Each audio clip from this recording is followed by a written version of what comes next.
Good morning. In today's lecture, we will go through introduction to power electronics. Then we will go to rectifiers and diodes as well. So I already mentioned many times during this course, which is about the conventional or the old science or the old in engineering, electrical engineering, and there is a new or modern electrical engineering. And I mentioned there is a revolution in electronics which affects not only in the computer systems, but affects also on the electrical engineering or in the power systems, affects on the communication into the wireless, etc. That's why we see all of the technologies are growing in the especially last century. We see how is the revolution in the technology, and that's happened because of the semiconductor materials revolution and the invention of the transistors and the switching devices as well. Okay, so let's look, take a point of view into the power system area. What's this, what happens or how this revolution in the electronics makes effect into the power system. So, power electronics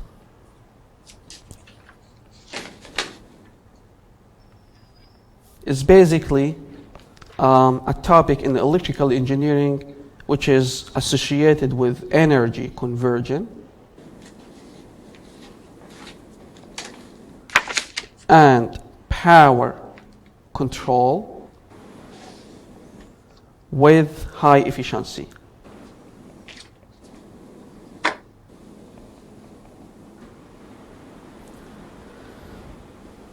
So this allows us to apply these technologies in many applications in electrical engineering.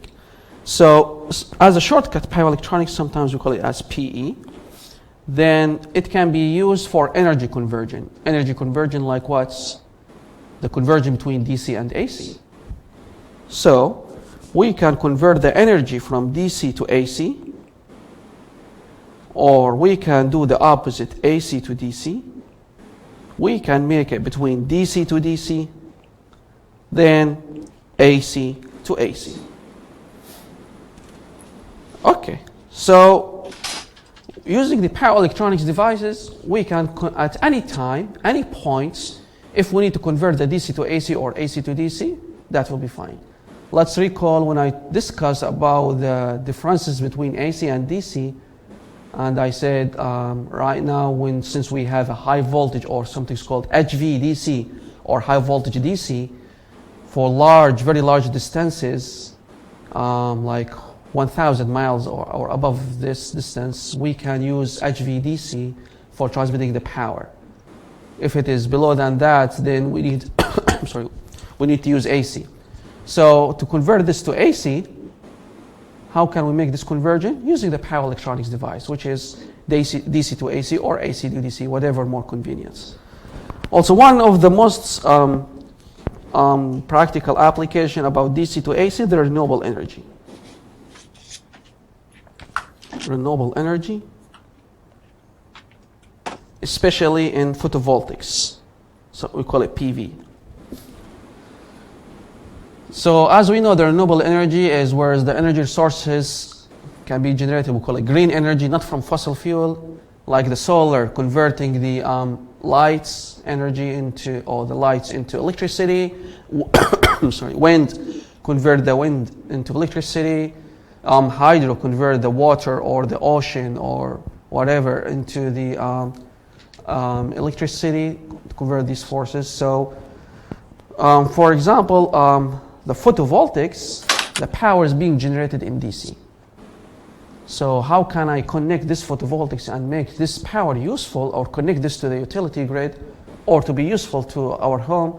We need to connect an DC to AC converter, which is sometimes we call it inverter.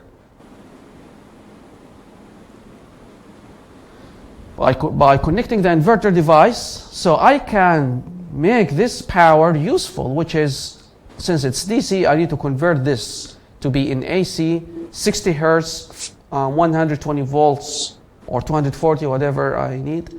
So I need to use a device, and that example, which is DC to AC, or in other words, the inverter. How about AC to DC? What's the practical using for this? Sometimes we used to call it as a rectifier. And this can be used on, like the chargers. For example, battery chargers. And battery chargers can include your cell phone charger, your iPad charger or tablet charger, whatever. It can be used on your laptop chargers. It can be also the PC, because most likely the electronic devices are working based on DC. Sorry. Then we need to convert this from AC to DC. Electric vehicles chargers as well. Whenever there is a battery, the battery must be in DC. There is no way for the battery to be in AC. In other words, we cannot store the AC energy into the battery. We can only store the DC. How can we store this or connect this to the battery? Again, using the rectifier, or we call it the power electronics device, which is AC to DC. So we see that these technologies make a really great revolutions, which is the battery chargers. If there's no power electronics, even if there's a revolution into the computer or the revolution into your cell phone device will work on fuel instead of working on the batteries, because there is no way how to charge the batteries at that time. Or how about your laptop? How can your laptop work without energy? So you need to have energy source. And these energy sources, you need to have a tool how to store it or how to discharge it, charge it or discharge it. So you need to have everything about this. And even like with renewable energy sources, with the invention of the power electronics, we see that the renewable energy sources can be significantly improved. However, in the past, or the early invention of the renewable energy, it was used, some of them for watering, for heat the water, but not to be as direct energy or direct electricity. But now we see that, so nowadays it's been more used, and we can see it around us nowadays. So we realize that, we found that by the revolution of the power electronics, this allows us to do many things. Then how about DC to DC converter?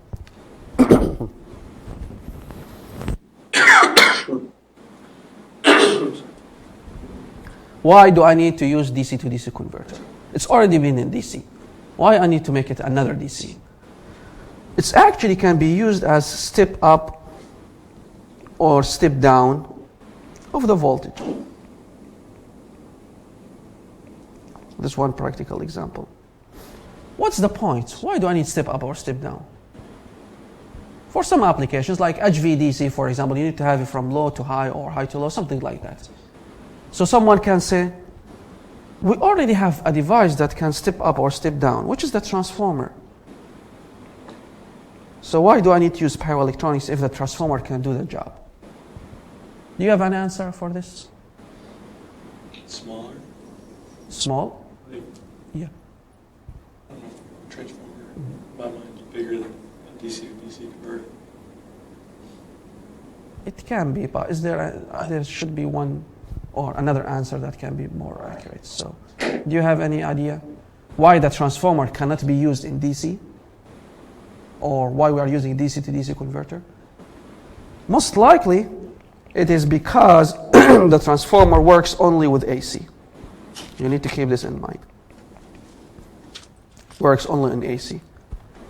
In other words, there is no way to use the transformer in DC. Otherwise, there will be something wrong happening with it. Was this something wrong? Recall the transformer, the circuit, equivalent circuit of the transformer includes inductance, right? Recall the transformer, it used to be like coils like this and core. So these coils are basically inductance. And recall the inductance in DC will be what? Short circuit, right? The inductor in DC will be short circuit. So this will affect into the transformer, which make it overheats. and will make the transformer something we call it saturated. So this saturation in the transformer and the overheats will make it most likely it will not work, of course, and it will harm the transformer as well. So there is a certain amount of current that can handle it for DC. After this value, it will no longer working well. And even if you remove that DC, it will still not working until you disconnect the transformer and reconnect it back, or like turn off everything. It's because there's something related to the magnetization of the transformer, so this will affect. I'm sorry. Okay. Then the transformer, since the equivalent circuit of it is related to the inductors and the DC inductors short circuit, this will make the transformer unsuitable for step up or step down of DC. It can only work with AC. So the best case to make step up or step down using power electronics device, DC to DC converter. That's why I said nowadays with the invention of power electronics, we no longer say that we cannot control step up or step down the DC voltage easy. In the past, when I start discussing about the AC, I mentioned that the AC wins one of the drawback of the DC at that time, which is we cannot step up or step down the DC voltage easy. Now we can do. Now its problem has been solved. So with the modern technology, this problem has been solved. And we can use DC to DC converter. In addition to this, we can use this to control the device. It's not only about converting DC to DC. It can be, for example, uncontrolled or unregulated DC to make it regulated, which is I have a DC source and I need to control, for example, a DC motor. The DC motor can be controlled based on the voltage. If you make the voltage high, the speed go high, voltage low, speed goes low. So using the DC to DC converter, we can control the DC motor, which is I can control the DC to make the voltage higher, then speed increased. Voltage lower, speed decreased. That's another application of DC to DC converter. And of course, there are too many applications. How about AC to AC?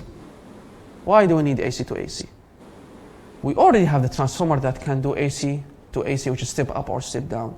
Why do I need AC to AC since the transformer can do that job? It's actually not related to step up or step down. It can be related to frequency converter. That's one example.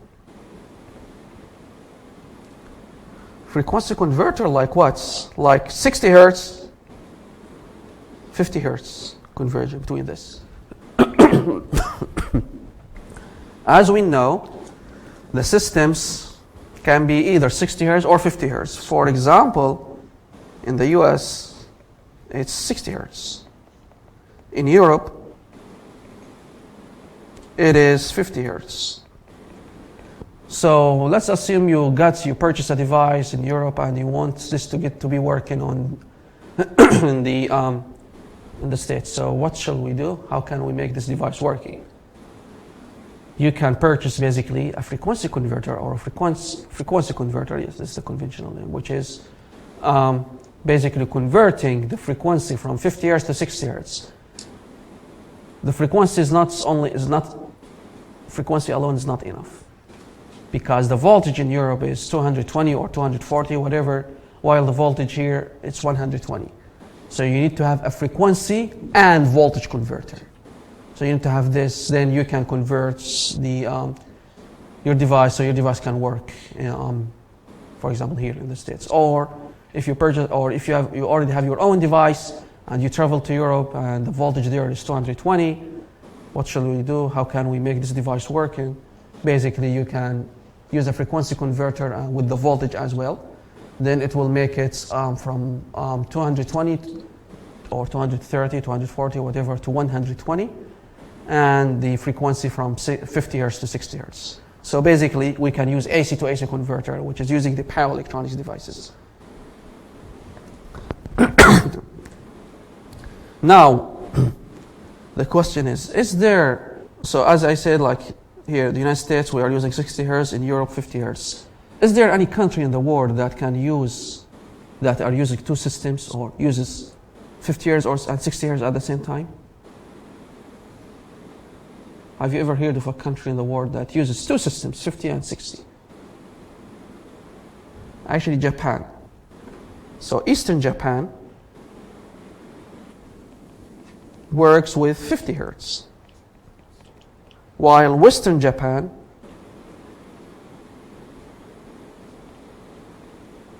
works with 60 hertz. Why? It is maybe because at the early invention or the early connection of the electricity, the east and west of Japan were kind of far away from each other. So there was their own standards with Eastern, their own standard with Western, and they were not connected at all. Nowadays, with the development in the country, and they are going like the electricity goes everywhere, so they are now connected with each other. The east and west are connected. But how? We have 60 hertz and 50 hertz. How they are connected? They are connected using the power electronics devices. They are connected using the power electronics, which is basically we have AC to AC converter. We have 50 hertz at this side, we have 60 hertz at this side. So we can connect east to west easy. And in real life, sometimes we use AC to DC converter, then make it DC to DC converter here, then DC to AC converter. Sometimes they realized when we make it like this way, it will be more efficient than using AC to AC. But whatever, the equivalent circuit of this one will, of course, will be AC to AC, because DC with DC will cancel each other. Then we realize that, okay, we can, no matter if what's your system's working, then that's fine. It's not a problem. If you purchase any device, we can design a converter for you, then it can work wherever is the part in the world, it can still work. So we can just connect that device or design that device. But sometimes the problem is related to the cost. Is it really feasible to make that device for you and build this device for you and give it to you? Then you can run the system or run your device. Or maybe it might be cheaper to just get rid of this device and buy a new one here. So it depends on, is it cheaper or not, or on other factors. So in summary, what the power electronics uses, they can be used in computers. They can be used in battery charger. I'm sorry, pardon me. Battery chargers. They can be used in variable speed drive of motors.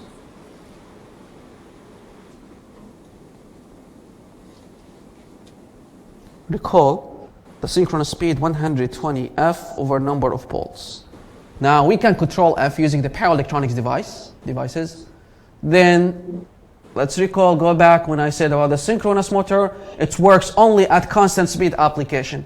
Now it's no longer true. It can work at any speed by using the power electronics devices. So let's go back a couple lectures in the past. So I said the the synchronous motor works only at constant speed application. Now it's not true. It can work at any speed that I want using the power electronics devices. So we see that some problems that we used to have in the past are no longer exist. It has been solved using these devices. Basically, you need to have an extra device. It's called power electronics. And actually, it's not only related to the frequency. It can be used to control any motor, which is the power electronics devices.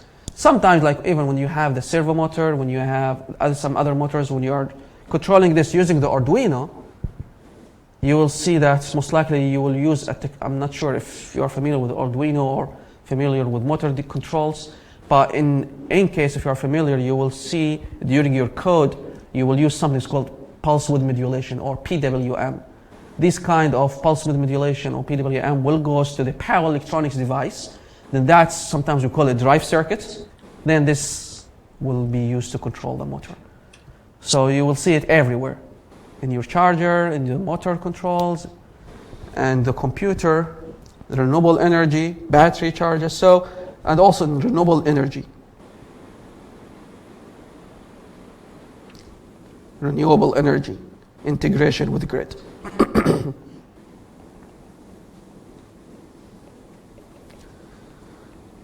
So when I need to connect the renewable energy sources to the grid, the photovoltaics, for example, it's DC. I need to make it AC using power electronics device.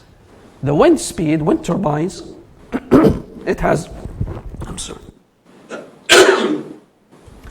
The wind speed, it has a different variable, or it has a variable speed because wind speed can be changing. This makes the wind turbine changing speed. So we can use the power electronics with the generator, so we can make it regulate these devices. So we can connect any renewable energy sources into the grid in an easier way. Then we can use this also in a grid interconnection.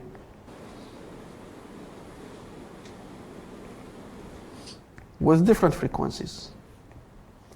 So now if we have several countries that can be connected in electricity, it can be connected with power electronics devices, and that can be fine. Okay, any question about this? This is just as an overview about the power electronics. So I just want you to let you know that the modern technologies can solve a lot of problems that we used to have in the past. So when I discuss about the motor in the past, I used to discuss the conventional or the old science. But now with the revolution that happens in using the power electronics devices, now this problem solved. Then we have many different analyses other than what we discussed in this class. We have different analysis or modern analysis to deal on to make the design or to make the control or different calculations. So what we discussed in this class in the past or the previous lectures, it was the old science. It was in the past. But now there are a lot of modifications, a lot of changes happens. Let's go back to the notes. Here I'm gonna just go through some applications that for using the power electronics. Look at here the laptop charger. I think I missed the R. Laptop charger. In the laptop charger, most likely you need to look at the data sheet. It is, as we know, the battery is in DC, the wall outlet is in AC. So we need to convert AC to DC, and also the voltage in the wall outlet is 120 volts, while the battery sometimes can be 5 volts, 15 volts, 20 volts, whatever. So how can you make sure that this laptop charger works with your laptop if for example, if you purchase not the original one, like some commercial laptop chargers, and you need to replace your chargers? How can you make sure that this charger is suitable for your laptop? Basically, by looking at the sheet. Look at the sheet here. We see that, look at the input and outputs. Or the first point, look, is it, if you need to replace it with, let's assume this is the original model for your laptop charger. I need to purchase another one cheaper than the original. Maybe the original sometimes can be expensive. I need to purchase a commercial one. So the first step, look, is it the same wattage or like adapter? So for example, if you have 90 watts, is that one is the same as 90 watts adapter or not? This is the first observation. The second observation, look at the outputs. Is the outputs the same voltage, the same currents? If yes, then you're good to go. Okay?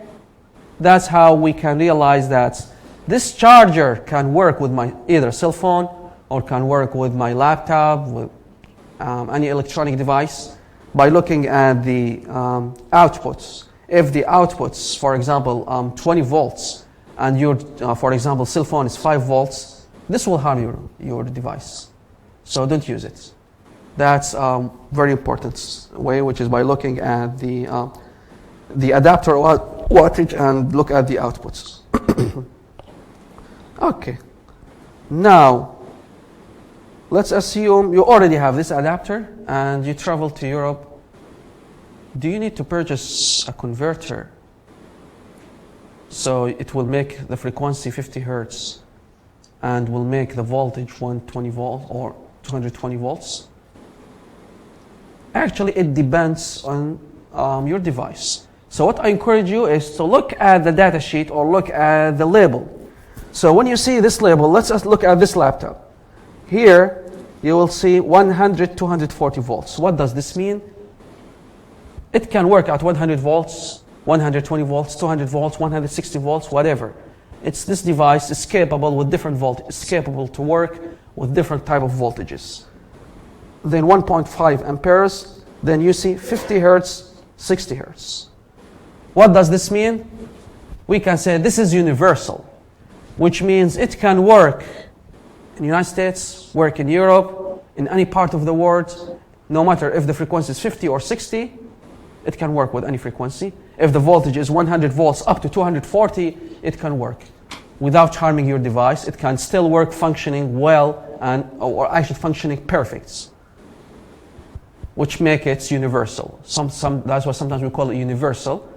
Therefore, that's actually the vast majority of the laptop chargers. You will see this one, which is it works with 50 or 60 hertz. So I encourage you to look at your laptop charger and see if your laptop can work with the different frequencies or not, different voltages. If yes, that's fine. The only thing that you need to worry about is the plug, because the plug can be different with each country. And that plug adapter is just easy to find. There's a universal plug adapter that can work. But the purpose of the plug is just to change the shape so it can enter the wall outlets. It's not about the power at all. The power, your laptop device is still working without any problems. Okay? Clear? The other thing, which is the electric vehicles chargers. So when you look at the electric vehicles charger, you need to look at the outputs, input, outputs. So here is an example, which is, you can say that the inputs, for example, can be between 208 or 240 volts AC. It can work with 50 hertz, 60 hertz. Okay, so how can we make it, since here we have 120 volts, how can we make it, let this electric vehicles, for example, device working? Basically, by connecting, instead of phase A to neutral, you can connect it with phase A to B, which is 240 volt system. Okay? How about if you travel to Europe? Okay, it can still work, because in Europe, sometimes it can be 220 volts, 230 volts, or 240 volts. So it can work, no problem, without any problems. And we see that 50 to 60 hertz. And there's another tool with a slower charge, slower time, which is using 120 to ground.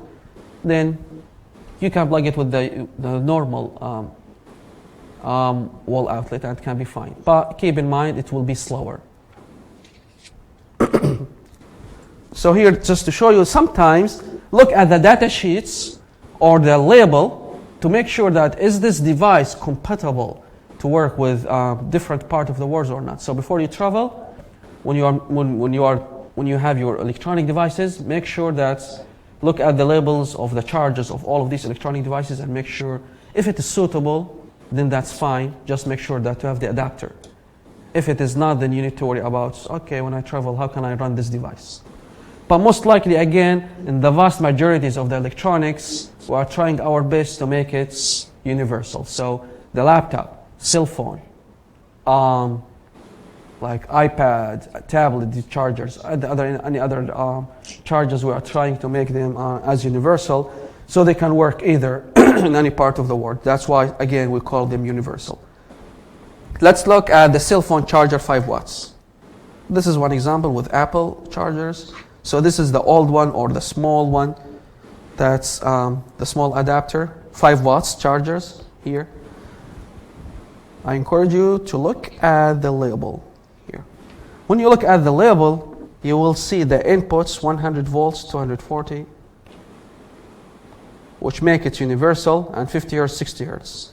Therefore, this device or this cell phone charger can work any part of the world, and that's fine without worrying about, okay, it's not working, different frequencies, different voltage. No, that's fine. And it's called 5 watts because 5 times 1 equal 5. 5 watts. V times I, 5 watts. That's it. That's why it's 5 watts. Because as we know, the power in DC, V times I, which is 5 volts times 1 ampere. So whenever you need to use this charger to any cell phone, make sure that the cell phone that you need to charge it, which is compatible with 5 volts, 1 ampere. Otherwise, there will be a problem. How about the new charger, the 20 watts charger? So the 20 watts chargers are basically, you will see them compatible with universal. It can work any part of the world. And you will see it is the voltage. It can be either 5 volts to 3 amperes or 9 volts, 2.22 volt, to 22 amperes. Okay, how can you select this? The charging controller in your cell phone should be able to determine whatever needed. So for example, when you are using your cell phone, if your cell phone is supporting the fast charging cycle, so the fast charging cycle, it will use the 3 amperes. 5 volts, 3 amperes. Then that's why you will see most likely when you use this charger, it will be 3 times faster than the conventional chargers. So within 30 minutes, your cell phone will be from 20% to 80% during this charging cycle, because it will provide a constant current, which is 3 amperes, during all of the charging period, which is letting this work as a current source. After 80%, it will be moved to voltage control, so the voltage will be constant at 5 volts while the current will be changing. So, which make it slower after 80%. Therefore, the 20 watts charger, it's faster than others, but you need to keep in mind that is your cell phone supporting this or not. So if the modern phones, yes, they can support the fast charger, then that can be fine. The old phones, no, so you cannot use it. Then how about the others, which is 9 volts, 2.22 amperes? This can be used, for example, the iPads, some other devices, or the Mac, etc. iMac. So it can be 9 volts because the voltage or the battery most likely is larger than the cell phone. It's based on 9 volts, and the charging using 2.22 amperes, that's the charging currents. This is another example of the applications. Okay. Kitchen applicants like Instant Pots or rice cooker, something like that. When you look at the data sheet, most likely you will see this one supporting only 120 volts, 60 hertz. Or when you purchase one at Europe, 220, 50 hertz. They are not universal. The kitchen applicants are not universal. Okay, what's the point? Why we are using the kitchen applicants, or why it's not universal? It's not like the other electronic devices. There's still electronic device. There are some special like this smart cooker. It's electronics. It has some electronics on it. So do you think we cannot do that? No, we can do that. But what's the point? Is related to the power. The power being used here, 100 watts or 1 kilowatts, or sometimes larger than that. So the larger power will make it the larger device, the heavier device. So if you are using a larger amount of power, you need to use a larger electronics devices, which make it heavier, make it more expensive. Look at the cell phones, 20 watts, 5 watts. Laptop charger, 90 watts, and there are some like 50 watts, 45 watts. So those are very small sizes. So we can put the converters, the power electronic converter can be small size, low cost, so it does not harm to make it universal. And actually it's more convenient to make it universal because you are traveling with this. When you are travel, whatever, in this part of the world, you will bring your laptop, you will bring your cell phone charger. But in the instant pots, or I'm sorry, like any kitchen applicants, not only instant pot, like any applicants, so it's consuming a lot of energy, which make it, when we need to connect the power electronic device on it or the electronics device on it, it will be larger in size, heavier, or bigger size. Again, larger power, we need a larger devices. When you look at the motors, small motor, small devices. Large motors, large power. Largest, also the largest power. Also, when you look at the electrical equipment, so when you see a large electrical towers, this means very high voltage, very high power. A small tower or small pole, this is low power. So again, the larger power, the larger size. And this can be a burden into these devices, which is because it's going to make it heavier. Which is make the instant pot much, or the kitchen applicants will make it heavier, will make it much expensive. So, and actually also there is no reason to make it universal. Why do we need to make it universal? So we can make the own version at Europe with works with 50 hertz, and the own version here in the States that work with 60 hertz. And that can be fine. So how about if you travel? We find it inconvenient when you're traveling, you will bring your kitchen applicants and put it in your bag and go travel with it. Most likely it will not happen while you are doing this. You can purchase one there, and it's actually heavy. So it's inconvenient for someone to travel and have this kitchen applicants with him. Therefore, there is no reason, there is no point of increasing the size, increasing the cost, increasing the weights with no reason. Why we need to do this? Then this kind of applicants are not universal. So here I'm showing you, just demonstrate you some applications that it can be sometimes universal, sometimes not. How? There are many factors. Again, what I encourage you is to look at the data sheets and see, or look at the label and see if it is supporting difference or not. So, and I showed you earlier how do we see this. You will see like 100 volts, 240, or 50 hertz to 60 hertz, etc. Okay? Any question?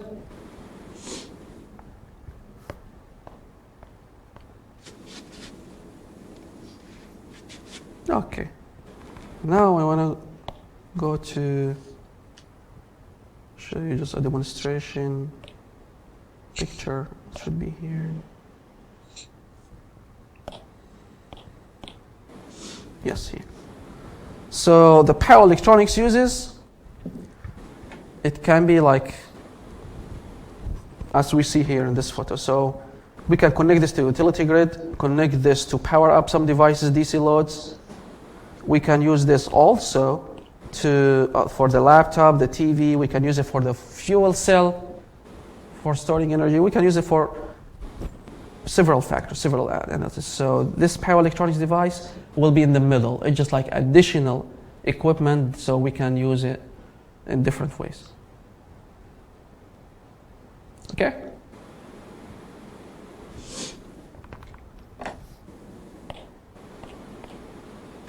Okay. Now, I said that we can do the conversion AC to DC or DC to AC using the power electronics. So let's talk about the concept, or how actually can I convert AC to DC? How can I make this conversion? AC is like sinusoidal waveform, DC constants. How can I make this? How can I convert this waveform to this waveform?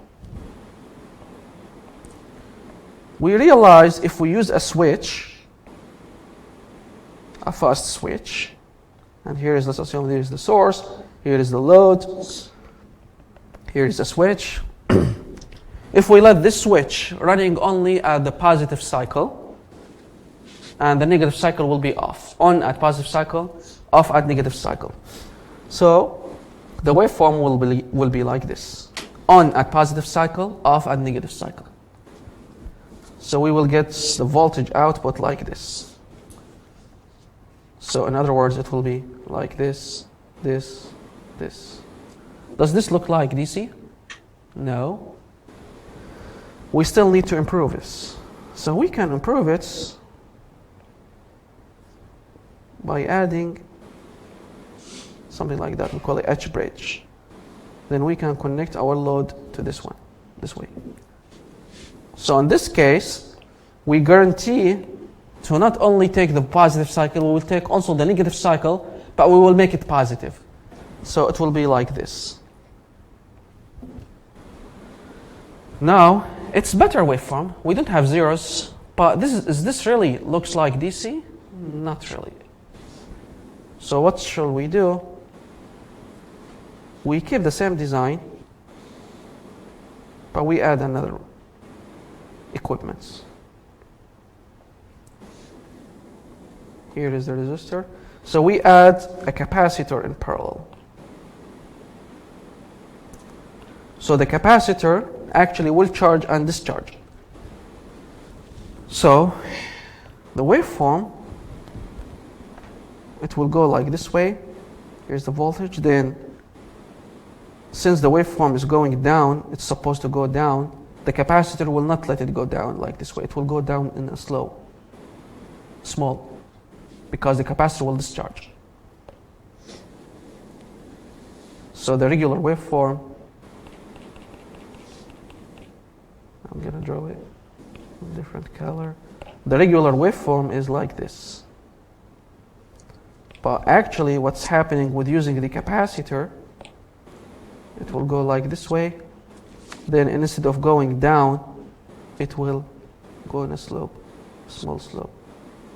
Then it will go like this way, small slope. As a result, the waveform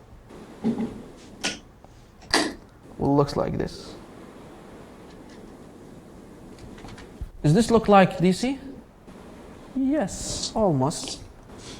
By observing only this parts, let's forget about the startup. Yes, it's very similar to DC.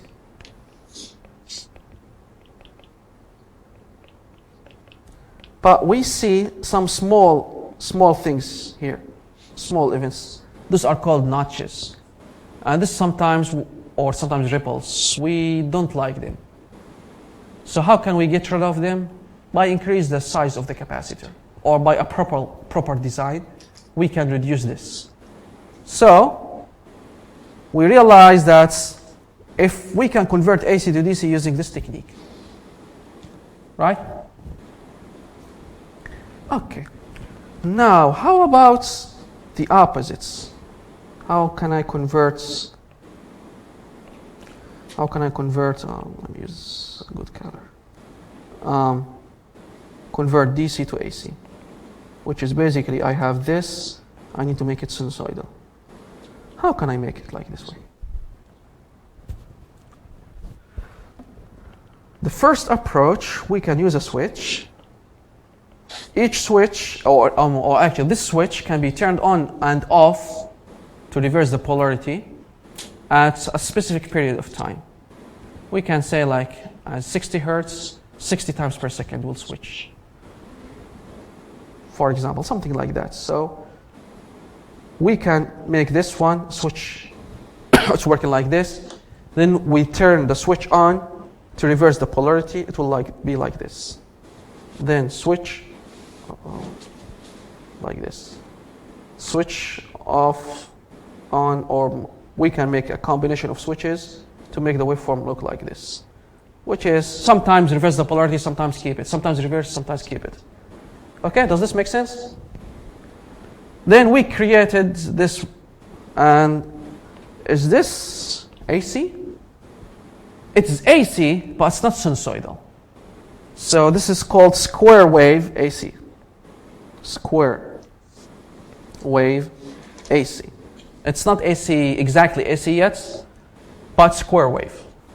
Okay, how can we make it sinusoidal according to our standards?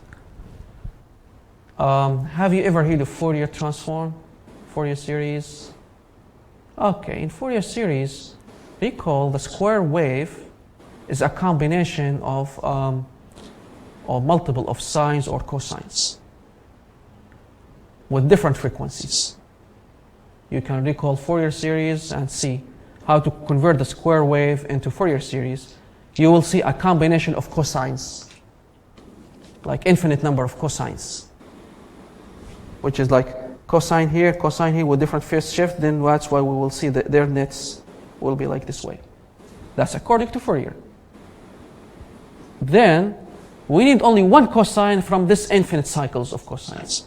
How can we get one cosine from these cycles? Using the filter, filtering this signal, such that I need just one of these waveform to be to pass. The others I don't want them to pass. So again, by filtering these signals. So we can use filter after square wave. Then it will be like this way. Sinusoidal that we know. Then we have achieved our targets, which is converting DC to AC. Again, we used filter. Why we use filter? Because the original signal is already included into the square wave. The square wave is an infinite series of cosines. I need one of them. Basically, how? Use the filter.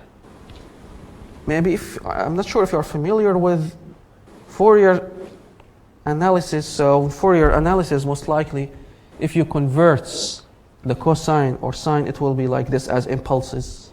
I'm not sure if you're familiar with Fourier transform or Fourier series like impulses. When you have a series like a square wave, this is for cosine. For square wave, it will be infinites with different frequencies. Then what I need to do is I can implement an electronics or a filter that can, for example, I need to get this signal. So my filter will only include this signal, so the nets will be like this way, so this will be cosine again. How can I create this filter? Basically, this filter can be as a block. But the practical filter, it will not be exactly black because we cannot achieve it. This is just for your information. If you are familiar with Fourier series. If not, then don't worry about it. How can I create this black while I cannot do it exactly in real life? We call it sync to get this, like, to filter this signal, which is sine sync x, which means sine x over x, something like that. So you will see the waveform of the sync, something like that. Then we can capture this signal. Then this sync, after making this conversion from Fourier domain or phasor domain, or call it frequency domain, into the time domain, it will be as rectangular, and rectangular we can achieve it. So it's just like something related to signals analysis. It's not our topic in this course, but just for information, we can achieve this using filters. Okay. So what's the common between AC to DC? What's the magic that make it happen? To make AC to DC, what did we use? What's the common factor here that we use to make it happen? Or in DC to AC, what did we use to make this happen? What's that device that makes the revolution? What did we use here? Switch, right? Without the switch, can we achieve this? No. How about this one? We use switches. without the switches, can this be achieved? No. Without the switches, this cannot be achieved. Therefore, we realize that, or you can realize here that we used the power electronics needs switches.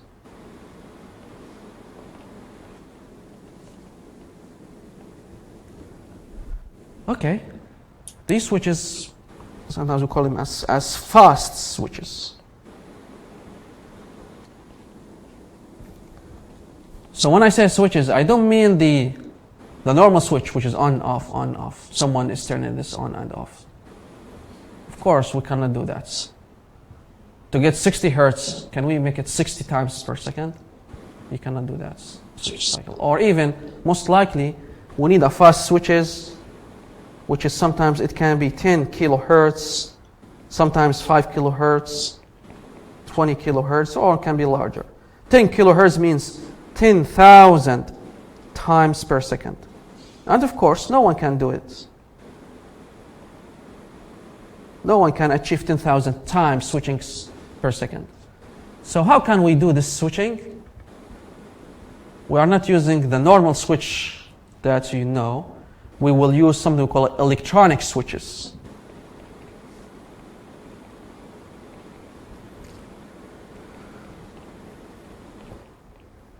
Okay? We will use electronics switches. And these electronic switches allow us to turn it on and off easy way by using the switches. How can we achieve the switches using electronics? What's the switching elements, or what's the element that can make that switching or can work as a switch? So in electronics, let's talk about electronics. So we realize that power electronics need a switches. Switches related to electronics. So let's go to the electronics. Most likely, what's the switching elements, or what's the element that makes a revolution into the computers or into the technology? The transistor, right? The transistor, we replace the vacuum tubes into the computers to be by a transistor, and by the revolution of the semiconductor materials with lower sizes, lower costs, and multiple of semiconductor materials in a small chip, then we can make the computer to be smaller size. And this can be done for other factors as well. So in the electronics, we will use a transistor. And what this transistor is basically a switching element.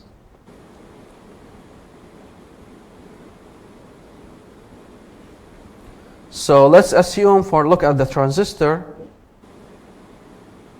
this one example of the transistor. It can be different ways. So this is base, or we can call it gates. Here is drain, or here is source, here is drain. So you can say, if gate is 0, then drain will not be anything, will be switched off. If gate is 1, switch will be on. How? Because the drain will equal to the source. Source most likely will be connected to 5 volts. Source, which is 5 volts, then means switch on.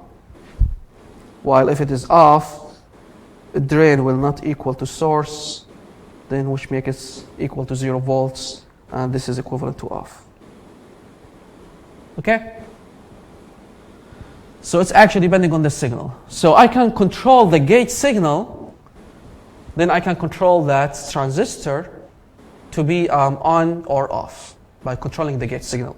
Whatever, I mean, these information are just for your information. There is, you will not be tested about this, but I want you just to understand what's going on. So the transistors. So the first part, or the first transistors, which is called BJT transistors. BJT transistors are very common and very used actually when it's been invented. It will be used most likely for computers, not for power systems. It cannot be used for power system because it's low voltage, low current, low power. So most likely in power system, we need to have higher currents, higher power. So which is make it kind of unsuitable. Then what makes the revolution? The MOSFETs. MOSFETs has been invented in 1959. At that time, it was with low power and low voltage. Then, in 1970s, it was available in higher power. Therefore, if you go back to the invention of the electronics or power electronics, you will see the motor or the revolution starts after the inventing of the MOSFETs. Before that, there was part of revolution, yes, using other semiconductor materials. But here I'm talking about it cheaper, commercialized, available, then we can apply it into a small scale. So the drawbacks of the MOSFET, it will be in medium speed, or the speed is medium. Okay. So what happens with the semiconductor materials revolution? There is another part called IGBT transistor. This IGBT transistor was available in 1990s. And the good advantage of this is fast switching. So right now, what we are using in power electronics devices, either MOSFET or IGBT. These two allows us to use it in different applications. Therefore, when you go back to the literatures, to the references to the books, or to the invention or the applications of the power electronics, you will see most likely many of them starts from the 1990s and after that date. So you'll see a lot of renewable energies. We used to hear about this, or starting from 1990s and so on. Before that, we used to have them, but again, it's not as to produce electricity. They can be used for boiling the water, or like for the water, and that water will go to the boiling and to make it turbine, to make the turbine run, and so on. So that was a different scenario. But to go direct to the electricity, we will see that all of this happens from like 30 years ago and so on. So that's why we see the modern technologies, or especially what happens 30 years ago, is much faster than what happens 100 years ago and so on. In the electrical system, power system, we'll see the renewable energy sources, the fuel cell, the electric vehicles, the batteries technologies, semiconductor technologies, the computers, the programmings, the cars, everything. Like you see, it's like technology revolutions. It happens in all of the sectors of the technologies. So here I'm discussing about the electrical engineering, electrical engineering can include the computers as well. So the semiconductor materials we can create in small single chip, and instead of 100, for example, transistors or 100 logic gates, we can create 1,000, 1 million with a small chip. Then we can make our devices smaller sizes, and also we can make them faster. That's why we can make the operating system has been increased. Like if you go back into the operating systems in the past, we used to have like as Pentium, then Core, i3, i5, i7, i9, etc.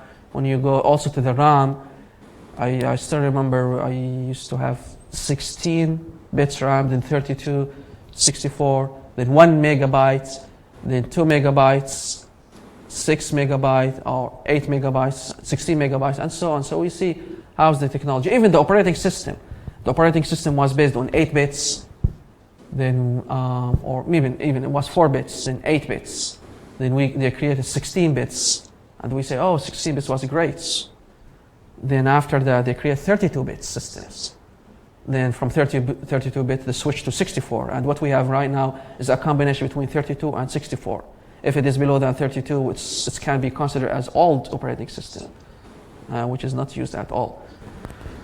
So again, all of the semiconductor technologies creates a revolution, creates a revolution in different sectors, communications as well. The communications and the wireless technology has been improved. The Wi-Fi, the Bluetooth, then the satellite signals as well, the GPS, even the radio AM and FM. They used to be in the past. Right now, we can consider this as old, like AM and FM, which is because now we have the internet, we have the 5G, we have the like 4G, 5G, and now they're under development, which is the 6G. It should be come soon, 6G. So there are other factors that affects or like the technology affected the technology, and I think the technologies we are still haven't reached the peak yet. We have a lot of technologies to do in the future. We have a lot of ideas, and there are a lot of applications that can be done, but most likely it's the lack of fund or the lack of demand. So I can create a product which is you can, oh, wow, that's great, we can do this. So the one of the challenges, which is how to make this commercialized, which is make it with low costs, lower size, and easy to handle. That's the first challenge. The second challenge, after building this product, my target is to get the profits, or the company that will fund my projects, they need a profit, which is they need a customers. They need to make this device desirable for everyone. So how can I convince the people to purchase this device? Sometimes I can get a great idea that can solve a great problems, but this is not commercialized, or no one is interested in this, then this idea will die.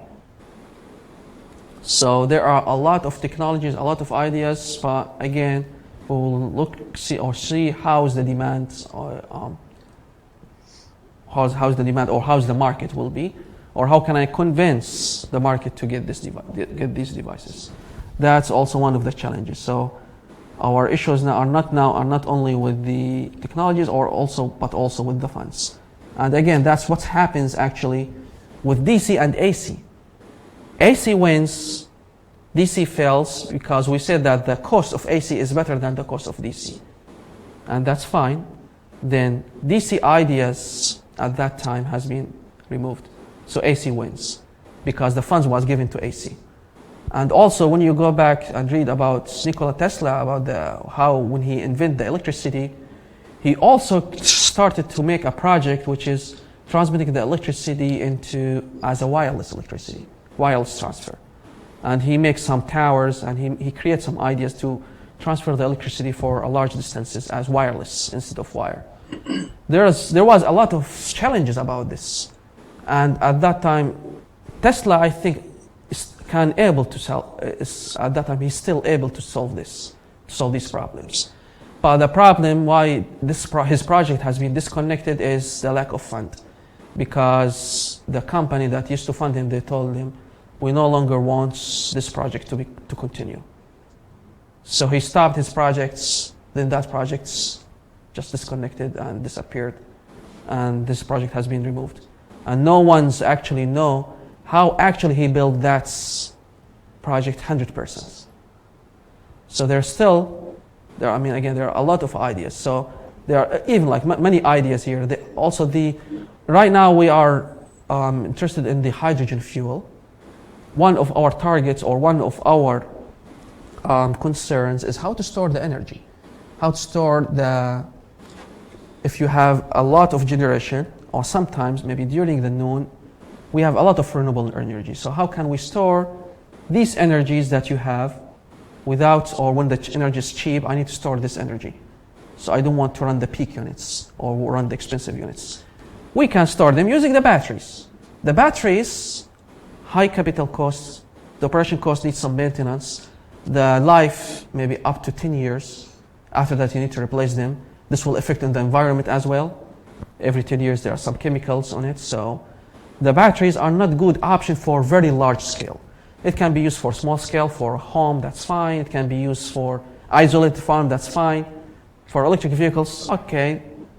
But we have some environment effects or if even like some cost effects, how to store the energy. Then we have a hydropower, which is we have a water at lower and water up, so you can bump the water, go up when you have extra energy, and then when you need the energy, the water go down, and you have turbines in the middle. These turbines will run, so you can store this energy as a water moving up, down. But the efficiency was around 70%, 65%. So which means I'm losing 30% or 35% of this energy, of the stored energy on this part. So which is something we don't prefer. So how can we make the batteries? That's one of our targets. It's not only also about storing the power like this way at large scale. How about the small scale? How can I make the cell phone run longer? How can I make the electric vehicles runs longer? So that's one of the challenges that we still need to work on it. Even if we can get maybe much expensive one, but there's still like some challenges on it. How about in like NASA devices? How can we make these devices run longer? Then there is a technology we are working on it right now, which is called hydrogen fuel, which is basically, as we know, the water can be split, it's H2O, can be split into oxygen and hydrogen. The oxygen can go into the fresh air, that's fine. The hydrogen, we can use this energy of the hydrogen to produce energy, or the hydrogen to produce energy. And it's working now. We can store the electricity into the hydrogen, or something we call it fuel cell, store this energy on it, and use this to supply our devices. We can use this in the electric vehicles. But we have challenges on this one, which is if there's something wrong happening, this will provide a large explosion. So if the electric vehicles was based on fuel cell, on this fuel cell, if there's an accident, it will explode. So how about if there's small accidents, if it goes into where the cell is located, also it will explode. So which is make it dangerous. And also how can we make it safe for you to have it in your pockets as a cell phone, or to have it in your backpack as a laptop, or any electronic devices. So there are a lot of challenges. How can we make this one safer as well? That's why I say we still have a lot of technologies are not growing. We're still trying to make research and development on this. And also, I'm not sure if have you ever heard of, we know that there's electric vehicles, there's something like electric RV, electric trains. Now there's also technology, electric airplane. We are also developing this. The electric airplane, you can mix no fossil fuel at all. It can work with the electricity. But the disadvantage of this, which is during the takeoff. How can this take off? Because it will absorb a lot of energy, a lot of currents, which will drain or will make a voltage drop into the battery, absorb too much currents, which affect the battery. So maybe it will fail if it is fail in taking off. So there are a lot of challenges about this. But commercially, or right now, it's not commercially, but it can be available as, or actually they already did achieve this, a small scale electric airplane can fly. But again, it's not commercialized yet because we're still working on it. Okay, so now again, the future trend is to move to the green energy, green technology. Then we can try to get rid of or actually reduce the usage of fossil fuel. At the same time, clean environments. Then using also batteries, or using the vehicles to be as going to the electric vehicles, which is there will be no noise, no smokes go out from the electricity, and also you can higher the efficiency. So when you press brakes, you will not press actually brakes. You will make the motor runs as generator.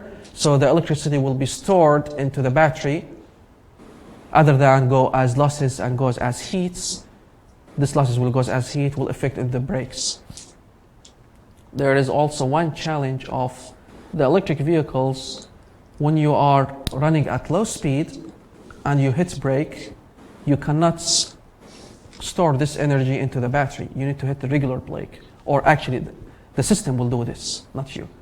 Because if it is gonna work as generator or motor, at low speed there will be a lot of problems. So they are still also trying to figure it out.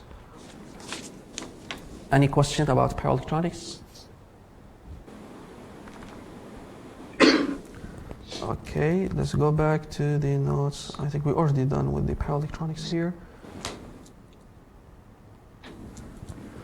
Then there is, I think, chapter 9. Yes, chapter 9, which is, diode semiconductor applications.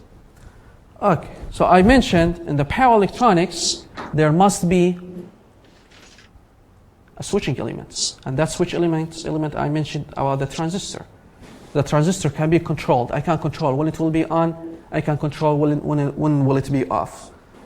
But here, in this course, we will discuss only one switching element, which is diodes. Diodes is actually a switching element, very similar to the transistor because transistor is switching elements. But there's a difference, which is this one is uncontrolled.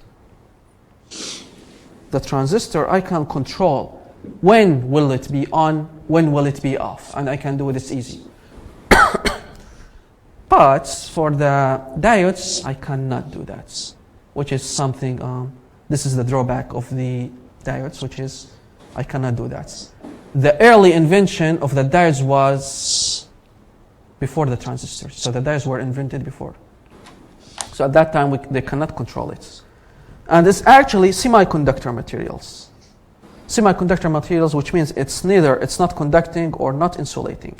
It's not conductors, which is not a metal or it's not a rubber. It's in the middle, semiconductor.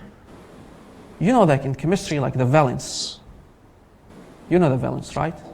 So the number of electrons in the conductors of the valence, it can be 1, 2, 3 to be conductors. While in the insulators, it can be 5, 6, up to 8, 6, 7, 8. While the semiconductor, the valence has 4 electrons, which is in the middle. And in this situation, it can be as silicon or germanium. One example of it. It can be some other elements that has the valence 4, but what we have a lot in our daily life, silicon and germanium. Each one has, or these are the combination of the semiconductor materials. It's also for the diodes, transistors, any other electronics, like something called thyristors, MOSFETs, GBT, BGT, or IGBT, etc. So all of them are based on the semiconductor materials. So semiconductor materials will be as germanium or silicon. The vast majority we are used to use is the silicon, but there are some using germaniums, but the vast majority using silicon. That's why we heard about like Silicon Valley, where the vast majority of the electronics or revolutions has been there, because the semiconductor materials are based on the silicon. Okay, so that's it for today. We will continue next lectures about the diodes and the applications of it. Thank you.